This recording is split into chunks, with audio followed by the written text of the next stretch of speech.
Shalom Bapak Ibu, saudara-saudariku yang terkasih di dalam Tuhan. Kita telah memasuki bulan yang baru, yaitu bulan September. Dan setelah bulan Agustus kemarin kita membahas tentang worship, maka di bulan September ini kita juga akan belajar tentang praise atau pujian. Sebelumnya kita akan berdoa terlebih dahulu, memohon pimpinan Roh Kudus dan pewahyuannya kepada masing-masing kita agar firman Tuhan ini boleh hidup dan kita melakukannya untuk memuliakan nama Tuhan. Kami bersyukur untuk kesempatan pada hari ini kami boleh datang mendengarkan firman-Mu. Kami boleh ada dan diberikan kesempatan untuk setiap kami boleh belajar lebih lagi dalam mendewasakan iman kami kepada Engkau. Dalam nama Tuhan Yesus kami siap mendengarkan sabda firman-Mu. Haleluya, amin. Bapak Ibu, kita akan belajar bulan ini tentang praise. Kalau ada pertanyaan, apa sih perbedaan antara praise dan worship? Maka saya ingin menyampaikan dengan satu pengertian yang sederhana, tapi sebetulnya ini adalah basic yang membedakan. Bahwa praise and worship bukan hanya dibedakan dari tempo lagu tersebut. Seperti yang satu menggunakan lagu dengan tempo yang cepat, maka dia dikatakan sebagai praise. Atau yang satu menggunakan tempo yang lambat, maka dia dikatakan sebagai worship. Ini bukan hanya tentang tempo daripada lagu. Praise sesungguhnya bermakna bahwa kita umat Tuhan yang diciptakannya memuji akan perbuatannya. Penekanannya ada pada perbuatan Tuhan yang telah dilakukan baik di masa lalu, yang sekarang, dan yang kita imani pada masa yang akan datang, kita mempercayainya. Oleh karena kita melihat perbuatan-perbuatan ajaib itu, maka kita menaikkan pujian kepada Tuhan. Sementara worship atau penyembahan bermakna kita memiliki satu hubungan pribadi. Karena kita memposisikan dalam sikap hati atau pikiran kita, dalam tindakan kita, kita menyembah dia, menyembah pribadinya tanpa melihat situasi maupun kondisi yang terjadi di dalam hidup kita. Entah kita lagi senang, entah kita lagi susah, kita menyikapinya. Kita bersikap bertindak untuk menyembah Tuhan sebagai pribadi yang luar biasa, yang berkuasa, yang ajaib. Itulah yang menjadi dasar perbedaan. Jadi bukan cuman sekedar beat atau tempo. Yang menjadi penekanan di dalam setiap nyanyian yang kita nyanyikan adalah waktu kita memuji, kita menekankan tentang perbuatannya yang ajaib. Pada waktu kita menyembah, kita menekankan tentang sebuah hubungan pribadi kita dengan Tuhan. Dan dalam bahasa Indonesia ini lebih jelas lagi, karena kita mengenal satu kalimat, kita memuji. Satu perbuatan yang terpuji dari satu pribadi. Jadi ada kalimat perbuatan yang terpuji. Akan menjadi aneh ketika kita mencoba menyusun bahwa pujian tersebut dengan kalimat begini, menyembah perbuatan yang baik. Nah, aneh toh? Atau perbuatan yang patut disembah. Jadi perbuatannya tidak disembah, yang dilakukan adalah perbuatannya dipuji. Sementara pada waktu kita menyembah, kita mengatakan satu pribadi. Contohnya juga di dalam kalimat bahasa Indonesia adalah menyembah raja, menyembah berhala. Nah, kalimat-kalimat tersebut itu mewakilkan pribadi. Adalah sikap kita kepada pribadi tersebut. Pada waktu kita menyembah Tuhan, maka kita secara pribadi menyembah pribadinya Tuhan. Amin. Kita akan masuk kepada tema bulan ini, yaitu pujian. Saya beri judul minggu ini, khotbah saya adalah pujian mengalahkan intimidasi. Ada amin? Mari kita baca sama-sama di Mazmur pasal 22 ayat 1 sampai 5. Dikatakan demikian. Untuk pemimpin biduan menurut lagu Rusa di Kala Fajar, Mazmur Daud. Allahku, Allahku, mengapa engkau meninggalkan aku? Aku berseru tetapi engkau tetap jauh dan tidak menolong aku. Allahku, aku berseru-seru pada waktu siang tetapi engkau tidak menjawab. Dan pada waktu malam tetapi tidak juga aku tenang. Padahal engkaulah yang kudus yang bersemayam di atas puji-pujian orang Israel. Kepadamu nenek moyang kami percaya. Mereka percaya dan engkau meluputkan mereka. Kepadamu mereka berseru-seru dan mereka terluput. Kepadamu mereka percaya dan mereka tidak mendapat malu. Puji nama Tuhan. Dari ayat yang kita baca ini, dari ayat yang saudara-saudara dengar semua, ada keadaan orang percaya menjadi sangat lemah karena dia merasa Tuhan diam dan tidak menjawab seruannya. Ada keadaan kita menjadi sangat lemah karena kita merasa Tuhan tidak mendengarkan apa yang kita panjatkan kepada Beliau, kepada Tuhan. Kita berseru kepada Tuhan, sepertinya Tuhan gak menjawab, sepertinya Tuhan bisu, sepertinya Tuhan tuli dan tidak meresponi apa yang kita serukan. Hal ini membuat seseorang jadi sangat lemah.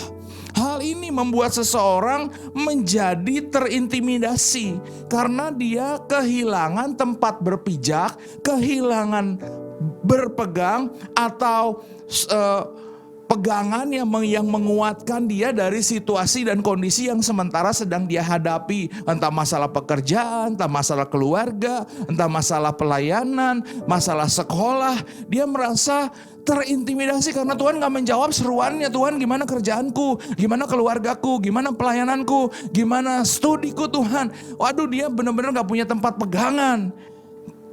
Dia merasa Tuhan diam.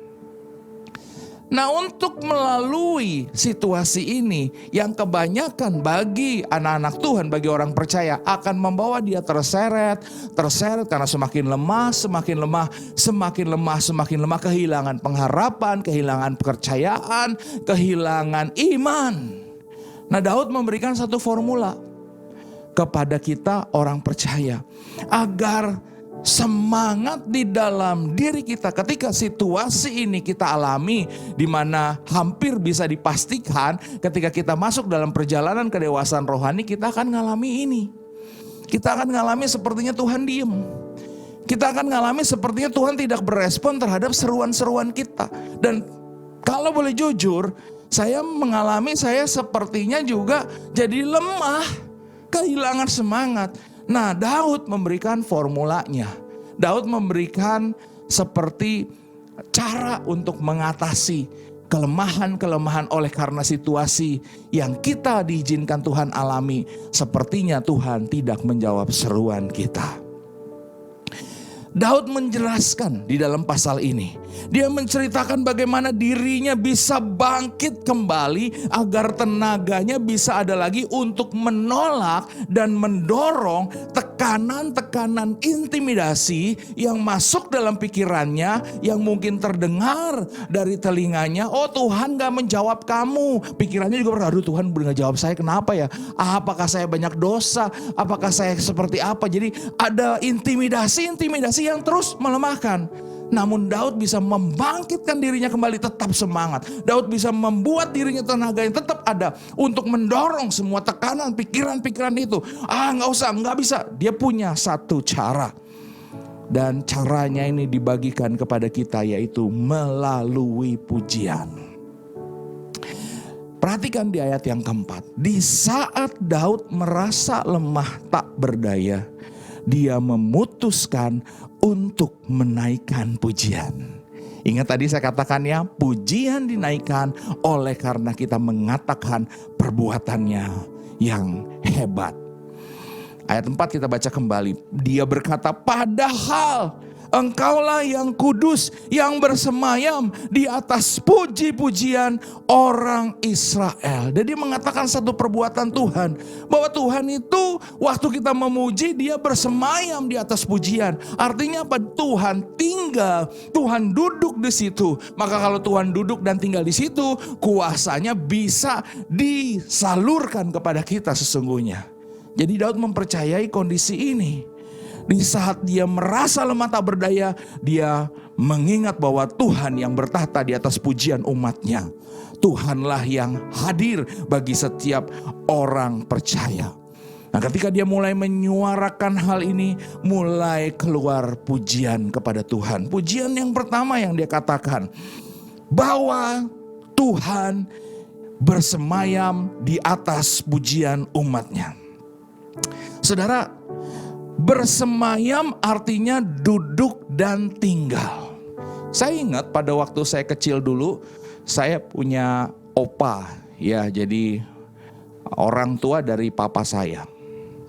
Beliau sangat terkenal galaknya minta ampun. Dan saya tuh kalau dengar ceritanya ya, memang dia dari muda itu sudah bahasanya bukan saja disegani hormati, tapi juga ditakuti. Saya kalau ngelihat dia, jaraknya masih jauh nih.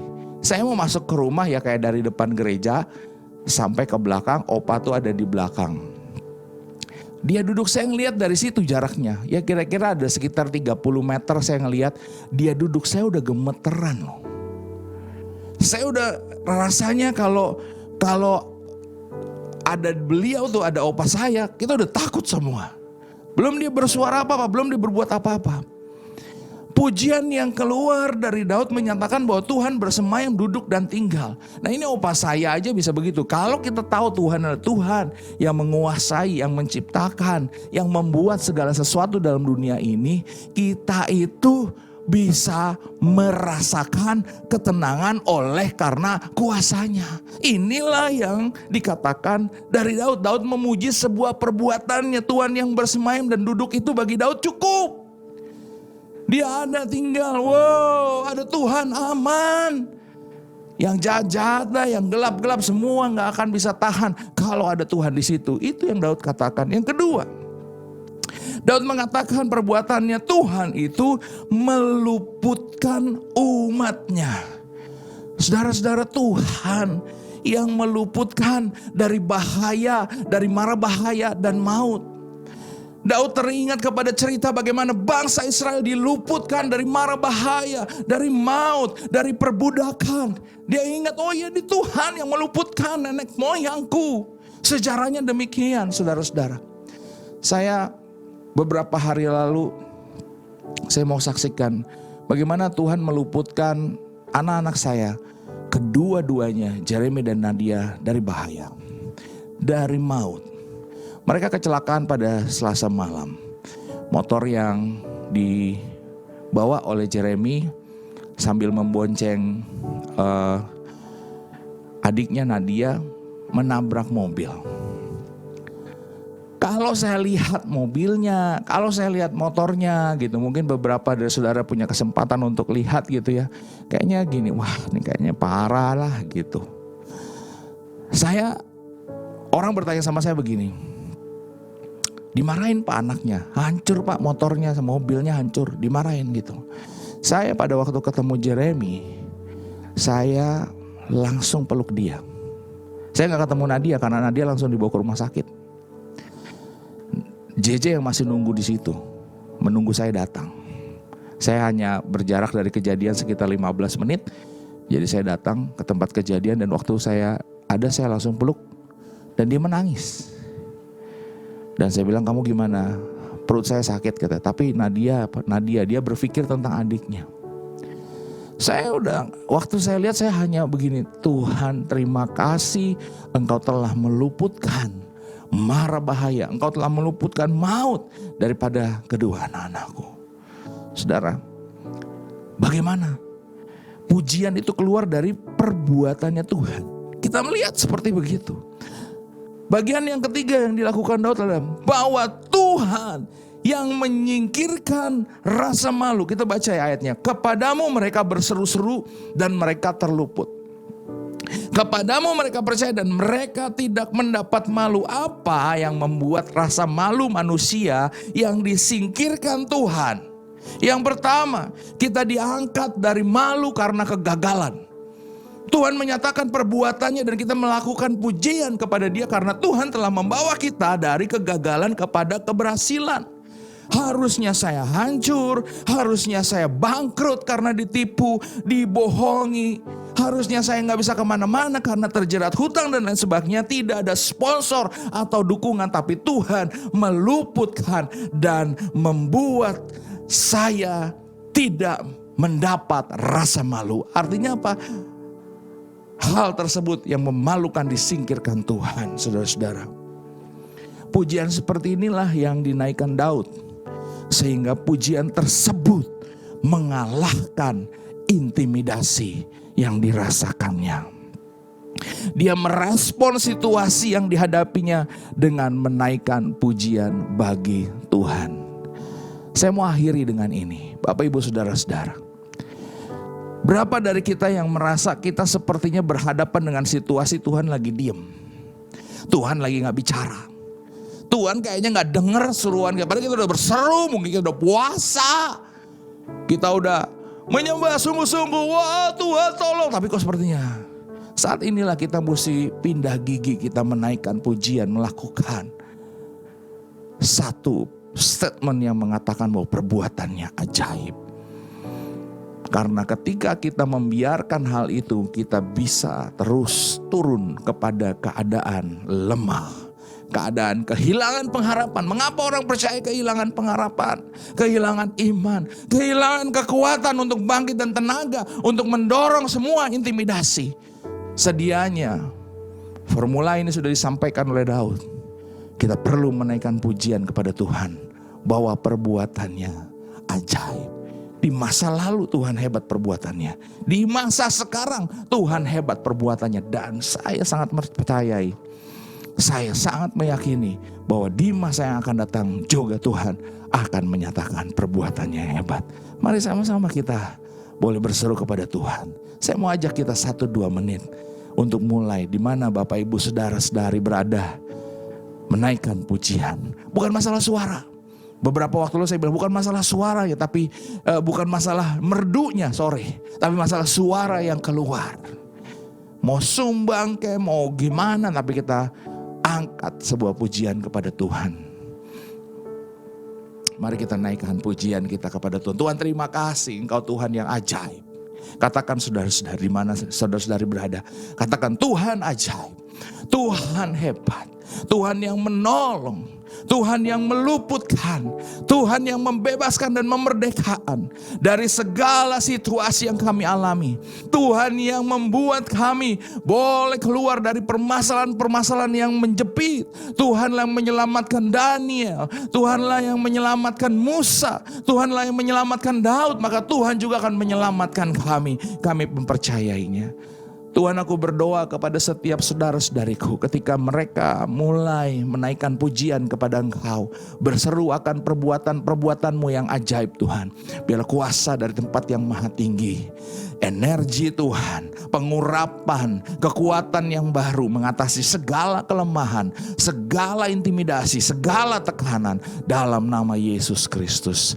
Haleluya, haleluya. Amin. Tuhan memberkati kita semua.